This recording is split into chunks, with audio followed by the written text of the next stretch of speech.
तो हमने आपको बताया था कि पोटेंशियल नापने के लिए हम लोग यूज़ करते हैं वोल्टमीटर का, बट उसमें तो लॉस होता था ना, क्योंकि वोल्टमीटर में कुछ रेजिस्टेंस होता था।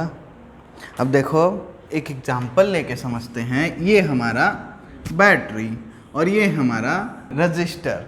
अब इसके अक्रॉस हमको मेज़र करना है पोटेंशियल, तो हमने लगा दिया ये वोल्टमीटर। अब क्या होगा, करंट ऐसे आएगी, यहाँ तक आएगी, फिर ये एक है जंक्शन। अभी जंक्शन पे क्या होगा भाई, वोल्टमीटर हम तो चाहते थे कि पूरी करंट इत्थे जाए, ऐसा नहीं होगा ना भाई, इसका रेजिस्टेंस इन्फिनिटी तो नहीं हो सकता ना। तो कुछ करंट, थोड़ी सी करंट इस तरफ चली जाएगी, मान लेते हैं वो है IV, और जो बची खुची करंट है इधर वो क्या हो जाएगी, I माइनस IV इधर जाएगी। अब ये तो करंट है कम, इसका मतलब है रेजिस्टेंस में होगा ड्रॉप कम, तो हमको वोल्टमीटर में रीडिंग मिलेगी थोड़ी सी कम। तो क्या हम एग्जैक्ट मेजर कर पाए? नहीं। फिर क्या किया जाए भाई, साइंटिस्ट लोग बहुत परेशान हुए, और आइडियल तो कोई चीज़ होती नहीं है। अब ये वोल्टमीटर ही आइडियल नहीं है कि मैं इसका रेजिस्टेंस इनफाइनाइट कर पाऊँ। तो अब इसके लिए हमने बनाया एक नया इंस्ट्रूमेंट, जो है वोल्टमीटर का बड़ा भाई, आइडियल वोल्टमीटर, और इसका नाम है पोटेंशियोमीटर। समझ में आई बात? तो अब ये पोटेंशियोमीटर काम क्या करता है, it is used to measure electric potential difference between any two terminals.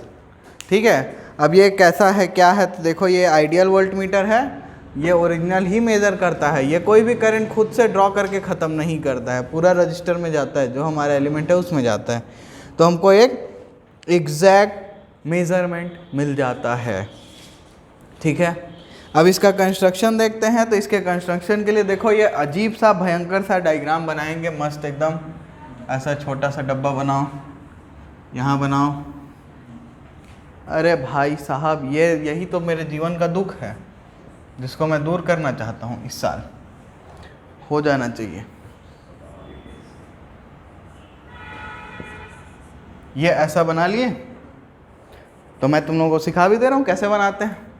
तो ये एक तार जोड़ दो, फिर ये एक तार जोड़ दो, फिर ये एक तार जोड़ दो, फिर ये एक तार जोड़ दो, ऐसा 4 तार जोड़े हो, तो ये एक एक तार जो है ना वो 1-1 मीटर का है। तो नीचे में लगा दिया क्या, हमने स्केल, ऐसा बना लेना भाई, मेरा काम नहीं है पूरा बनाना। ठीक है, नीचे में लग गया स्केल। अब क्या करो, यहाँ से निकालो एक तार, और उस तार में लगा दो बैटरी, उस तार में लगा दो बैटरी। ठीक, बैटरी लगा दिए, तो भाई स्विच तो लगाना पड़ेगा ना, तो स्विच लगा देते हैं, चलो। तो ये है स्विच। अब क्या किया जाए, अब लगा देते हैं रियोस्टैट। ये क्या है अपना रियोस्टैट, ठीक है ना। फिर यहाँ से निकालो एक और तार, और ये दे दो रियोस्टैट में लगा दो।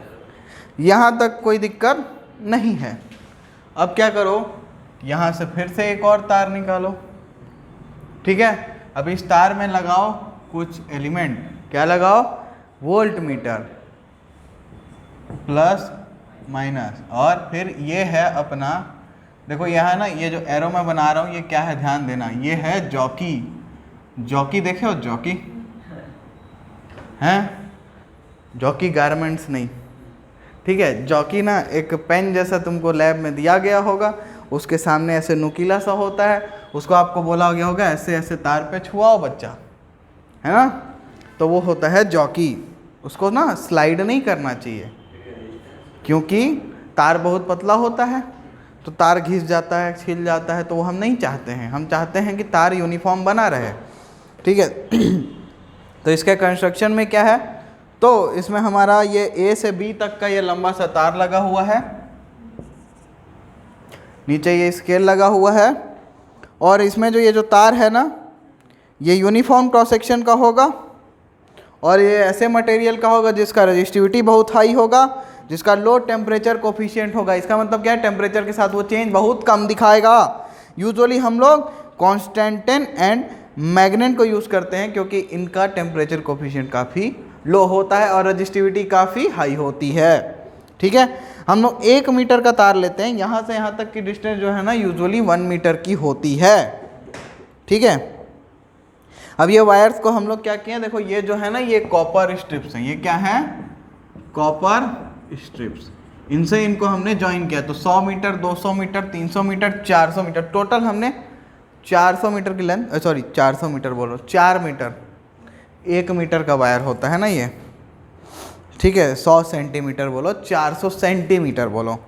ठीक है, अब ए एंड बी को हम लोग कनेक्ट कर देते हैं एक भयंकर स्ट्रांग ताकतवर बैटरी के साथ, और फिर हम लगाते हैं की, और की के बाद लगाते हैं अपना रियोस्टेट। ठीक है, तो ये जो पूरा सर्किट है ना, ये हमारा ड्राइविंग सर्किट है यहाँ तक। अभी हम इसकी बात नहीं किए हैं, ये हमारा ड्राइविंग सर्किट है, या फिर इसको बोल सकते हैं हम लोग ऑक्सिलरी सर्किट। ठीक है, तो इसमें होता क्या है, तो देखो भाई, इसको अगर ना देखो, इसको मत देखो, अभी इसको नहीं देखोगे तो क्या होगा, ये बैटरी है, पॉजिटिव टर्मिनल, नेगेटिव टर्मिनल, ऐसा करंट जाएगा, ऐसा जाएगा, ऐसा जाएगा, ऐसा जाएगा, ऐसा जाएगा, ऐसा जाएगा, ऐसा जाएगा, ऐसा जाएगा, ऐसा। तो इसका मतलब क्या है, ये क्या करेगा, एक करंट आई इस पूरे वायर में फ्लो कराएगा। बात समझ में आई कि नहीं? ठीक है, आगे क्या होने वाला है, तो क्या होगा, देखो ये जो वायर है ना, इसकी रजिस्टिविटी हाई है, मतलब रेजिस्टेंस पर यूनिट लेंथ ज़्यादा है, और रेजिस्टेंस पर यूनिट लेंथ है, मतलब क्या है, अगर मैं इस पॉइंट की बात करूं, फिर इसकी बात करूं, फिर इसकी बात करूं, तो जैसे जैसे मैं तार पे आगे जाऊंगा वैसे वैसे मेरा रेजिस्टेंस तो बढ़ेगा ही, बट हर यूनिट लेंथ पे ड्रॉप होता जाएगा। हर यूनिट लेंथ पे अगर मेरा ड्रॉप होता जाएगा तो मैं जैसे जैसे आगे जाऊंगा मेरा पोटेंशियल कम होता जाएगा कि नहीं? होता जाएगा। बहुत बढ़िया, ठीक है। तो अब हम लोग क्या करते हैं कि इसमें हम लोग ए पॉइंट से एक वोल्टमीटर लगा के एक जॉकी ले लेते हैं। अब उस जॉकी को हम लोग कैसे यूज़ करने वाले हैं, तो हम लोग जॉकी को ले जाके वायर पे टच कराएंगे और वोल्टमीटर को रीडिंग ले लेंगे। चलिए फिर इसके प्रिंसिपल की बात करते हैं। तो इसका प्रिंसिपल क्या है, बेसिक प्रिंसिपल जो पोटेंशियोमीटर का है ये है कि जब कांस्टेंट करंट एक यूनिफॉर्म क्रॉस सेक्शनल एरिया के वायर में फ्लो करेगी, जिस वायर का कंपोजिशन भी सेम होना चाहिए, तो पोटेंशियल ड्रॉप जो उसके लेंथ में होगा ना, वो डायरेक्टली प्रोपोर्शनल होगा लेंथ के। क्या यार ये क्या, ये कोई बात है बोलने की? क्या होता है, V is equal to I R और I rho L by A, मतलब V is proportional to L. ये इसका प्रिंसिपल है, मतलब potential drop because its length is directly proportional to its length. वाह क्या प्रिंसिपल है। बात समझ में आई? क्या आई बात समझ में? तो मैं क्या लिख सकता हूँ, देखो ये पूरा जो कांस्टेंट है ना, ये करंट आई कांस्टेंट है। क्या मैं क्या बोला आपको, जॉकी को घसीटना मत, जॉकी घसीटोगे तो क्या होगा, वायर छिल जाएगा, एरिया कम हो जाएगा वहाँ का क्रॉस सेक्शनल एरिया।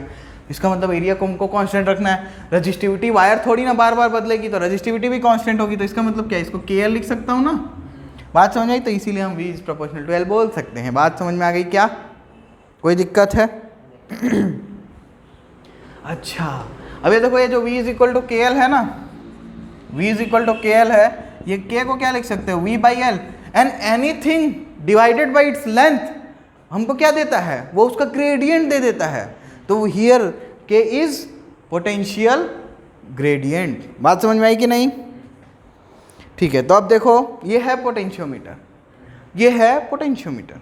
अब ये वोल्टमीटर की जगह पे मैं लगा दूंगा गैल्वेनोमीटर, तब फिर मैं इस चीज़ का उपयोग कर सकता हूँ दो काम में। वो दो काम कौन कौन से हैं? तो इसका पहला यूज़ है, हम लोग क्या करते हैं, हम लोग दो प्राइमरी सेल्स का EMF कंपेयर करते हैं। तुम लोगों को लैब में एक डैनियल सेल, एक गैल्वेनिक सेल दे के बोला गया होगा ना, करो बेटा एक्सपेरिमेंट, तो वही वाला। दूसरा, इस मेथड से हम सेल का इंटरनल रेजिस्टेंस भी फाइंड कर सकते हैं। तो हम लोग दोनों चीज़ों को बारी बारी देखेंगे, ठीक है। चलो तो अब पोटेंशियोमीटर का एप्लीकेशन देखना शुरू करते हैं।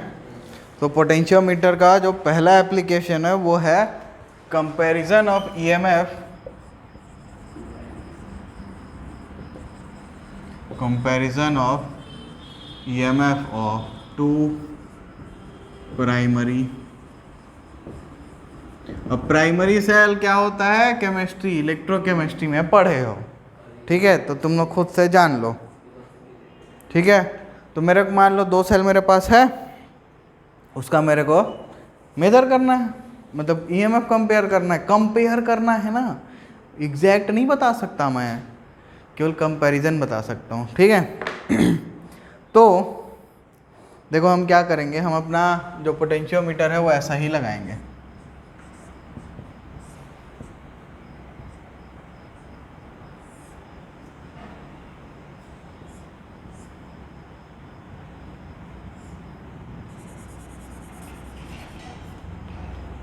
यहाँ तक तो सेम है पिछली बार वाला। आगे क्या करना है, देखो तो ये तार है, सीधा ही ला दूँ क्या, थोड़ा सा घुमा लेते हैं,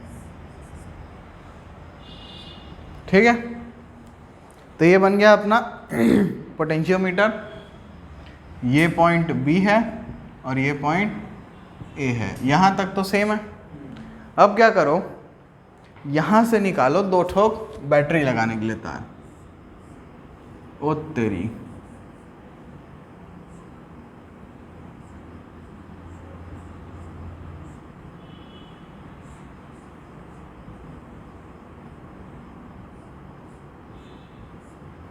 तो ये 2 बैटरी निकालने के लिए लगा दिए, ठीक है, और इसको जोड़ दो और यहाँ से रेजिस्टेंस बॉक्स लगा दो और फिर अपना चौकी लगा दो, ठीक है। यहाँ तक कोई दिक्कत, अभी मैं चौकी कनेक्ट नहीं किया हूँ। रेजिस्टेंस बॉक्स देखे हो कैसा होता है, एक डब्बा होता है काले कलर का, कलर कुछ भी हो सकता था बट काला ही है, उसमें ऐसे पिन लगे होते हैं, तो जो लिखा होता है रेजिस्टेंस, जो निकालते हो ना उतना रेजिस्टेंस सर्किट में आ जाता है तुम्हारे, ठीक है। तो मान लो इसका ईएमएफ कुछ E1 था और इसका ईएमएफ कुछ E2 था, तो हमको करना क्या है, हमको इन दोनों का ईएमएफ कंपेयर करना है, ठीक है।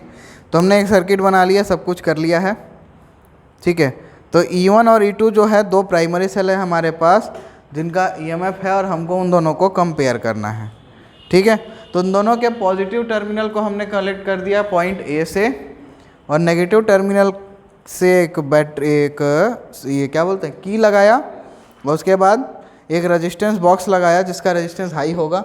अच्छा, हम यहाँ पे गैल्वेनोमीटर लगाना भूल गए भाई, गैल्वेनोमीटर नहीं लगाओ तो काम कैसे होगा तुम्हारा।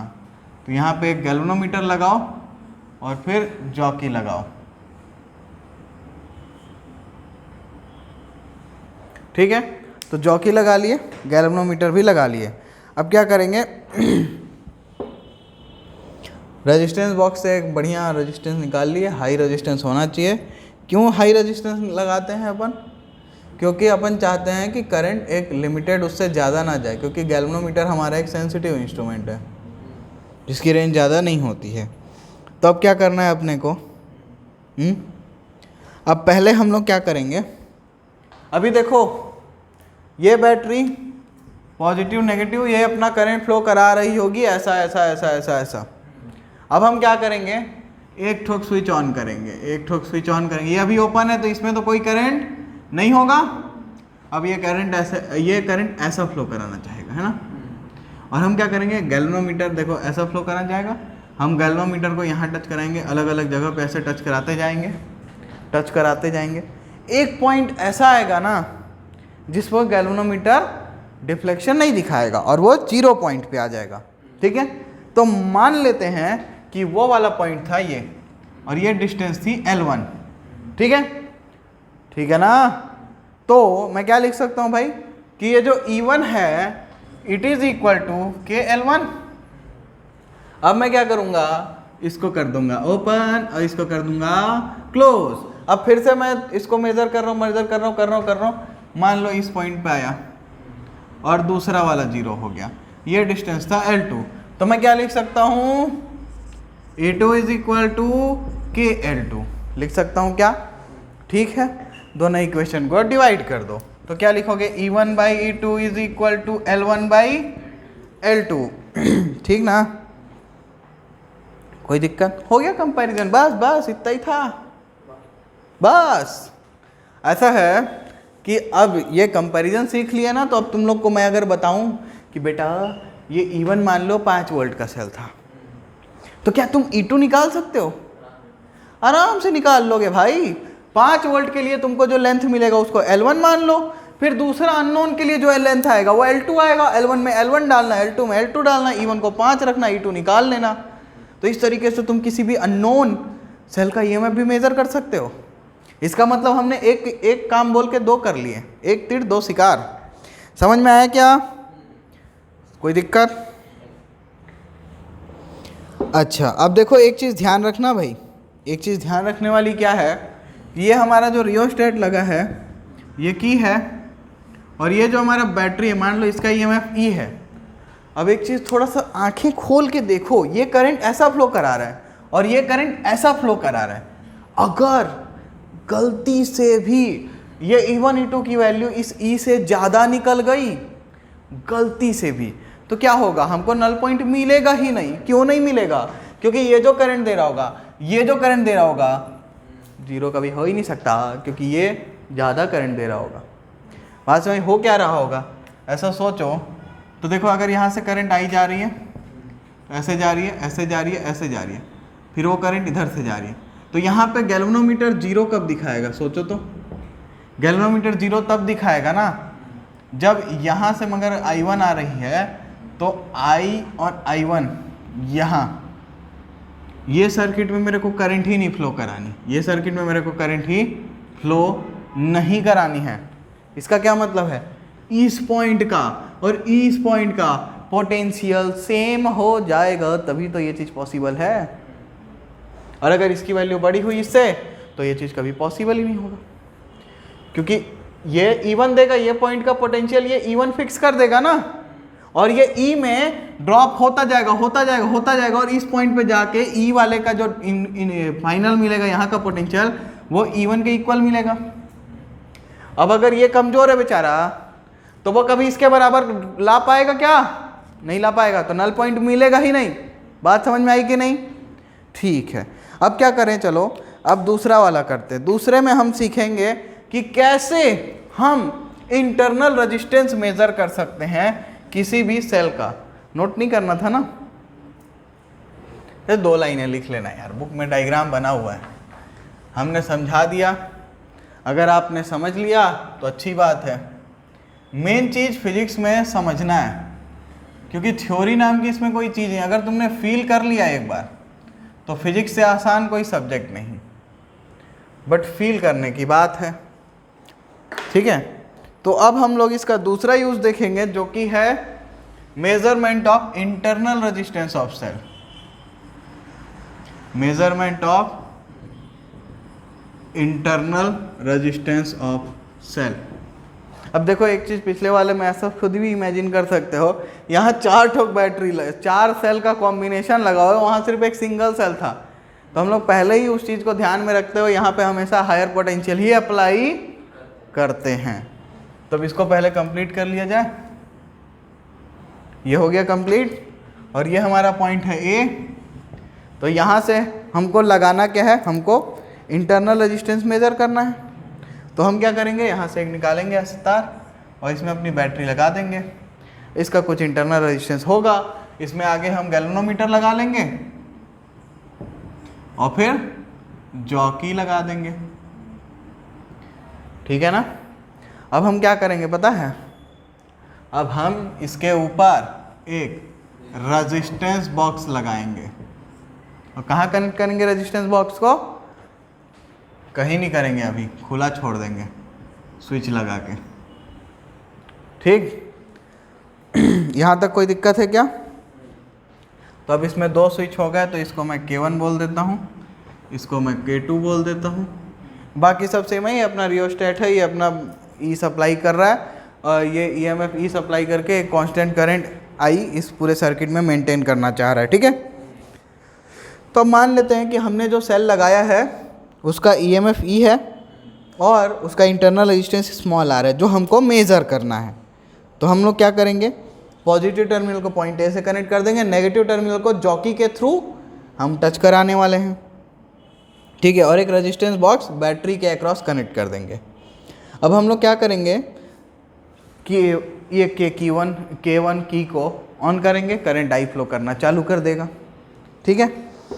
अभी K2 को ओपन ही रखेंगे, अभी रेजिस्टेंस बॉक्स को सर्किट में नहीं लाएंगे, और फिर अपन जॉकी को घुमाएंगे और किसी पॉइंट L1 पे मान लो हमको बैलेंस मिला, तो हम क्या लिख सकते हैं भाई कि अच्छा बैटरी का EMF कितना लें, E ले लें, इसको भी ले लो बैटरी का, और इसका EMF E है, मान लो इंटरनल रेजिस्टेंस R है, तो E को मैं क्या लिख सकता हूँ K इंटू L1, ऐसा लिख सकता हूँ क्या मैं, कोई दिक्कत नहीं है। तो बैलेंस हो गया L1 पे मान लो, अगर K पोटेंशियल ग्रेडियंट होता मेरे पोटेंशियोमीटर का तो E is equal to K L1 में लिख सकता था।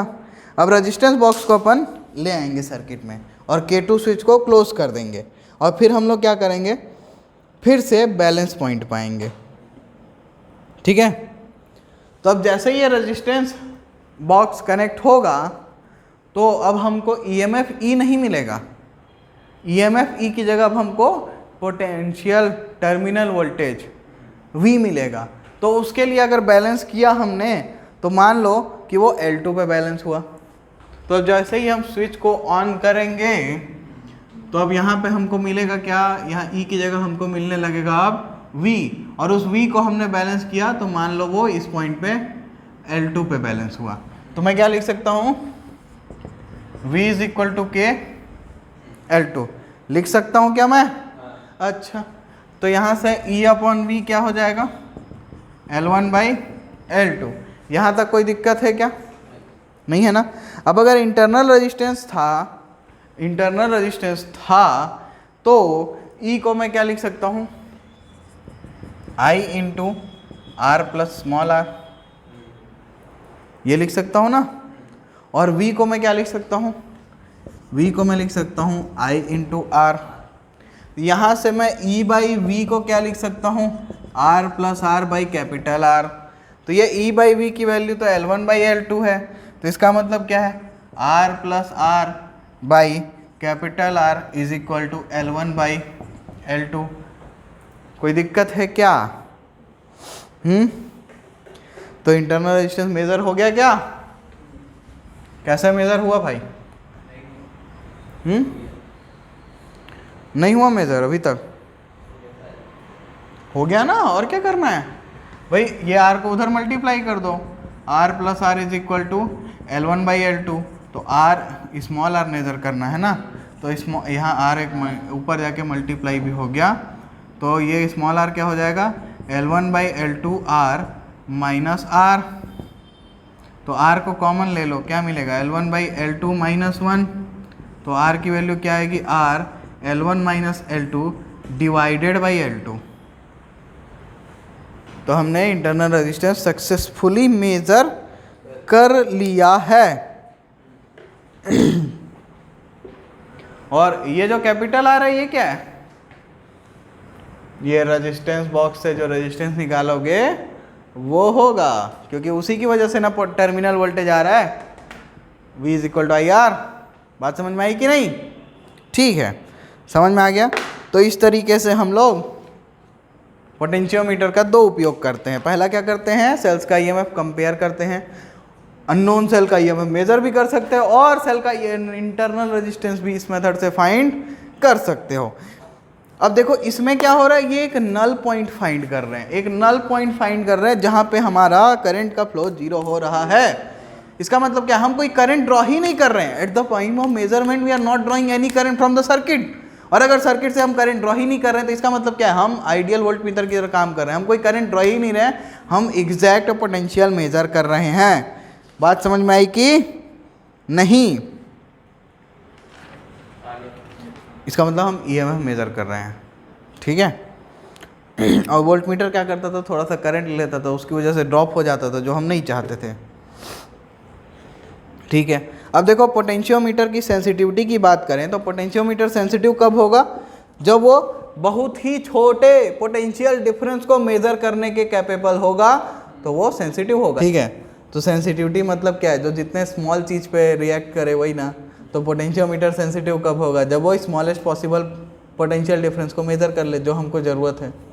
ठीक है, दूसरा चीज़ क्या कि अगर मैं पोटेंशियल में थोड़ा सा चेंज करूं, मैं बहुत थोड़ा सा चेंज करूं यहाँ पे, तो ये जो L1 है ये फटाक से ज़्यादा दूर शिफ्ट हो जाए, तभी तो सेंसिटिव ज़्यादा होगा ना। छोटी सी चीज़ का ये बहुत लंबा बखेड़ा खड़ा कर दे रहा है, तो इसलिए वो सेंसिटिव होगा। ठीक है, सेंसिटिविटी जो है ना पोटेंशियल ग्रेडियंट पर भी डिपेंड करेगी, के की वैल्यू पे भी डिपेंड करेगी, क्योंकि अगर पोटेंशियल पर यूनिट लेंथ जो है यही है ना पोटेंशियल ग्रेडियंट, ये वैल्यू अगर ज़्यादा होगी तो हमको थोड़े से दूर में ही पोटेंशियल ज़्यादा ड्रॉप मिलेगा ना। समझ में आ रही है बात? ठीक है, तो इसलिए हम लोग क्या करते हैं, पोटेंशियल ग्रेडियंट को कम रखना चाहते हैं। पोटेंशियल ग्रेडियंट कम क्यों रखना चाह रहे हैं, क्योंकि अगर इतने दूर में ही मान लो 100 वोल्ट ड्रॉप हो जा रहा है, मान लेते हैं चलो ये 10 वोल्ट मेजर कर रहे थे, पोटेंशियल ग्रेडियंट इतना हाई था कि इतने दूर में ही 60 वोल्ट ड्रॉप हो जा रहा है, तो हमारा मेजरमेंट तो बकवास हो जाएगा ना। हम क्या, इसीलिए के की वैल्यू को कम रखेंगे, के की वैल्यू को कम रखेंगे ताकि हमको सिग्निफिकेंट चेंज मिले, हम अच्छे से आराम से ऑब्जर्व कर पाएँ। क्योंकि अगर ये E इक्वल टू के L1 है, के की वैल्यू बहुत बड़ी होगी तो छोटे L पे भी E के इक्वल हो जाऊंगा ना मैं, तो इसीलिए। ठीक, तो इसीलिए हम लोग पोटेंशियोमीटर की सेंसिटिविटी को बढ़ा सकते हैं by decreasing the potential gradient. बात समझ में आई क्या? उसके अलावा पोटेंशियल ग्रेडियंट को कम करने के लिए हम लोग एक चीज़ और कर सकते हैं। क्या कर सकते हैं? हम लोग करंट कम कर सकते हैं। रियोस्टेट में रेजिस्टेंस बढ़ा दो, करंट कम हो जाएगी, पोटेंशियल ग्रेडियंट तो ऑटोमेटिकली कम हो ही जाना है ना। एक और चीज़ है कि अगर लेंथ बढ़ा दोगे तो फिर से पोटेंशियल ग्रेडियंट को कम हो जाना है, क्योंकि पोटेंशियल ग्रेडियंट के क्या है, V/L, L बढ़ा तो V/L घटा, काम खत्म। ठीक है, तो ये थी कहानी पोटेंशियोमीटर की।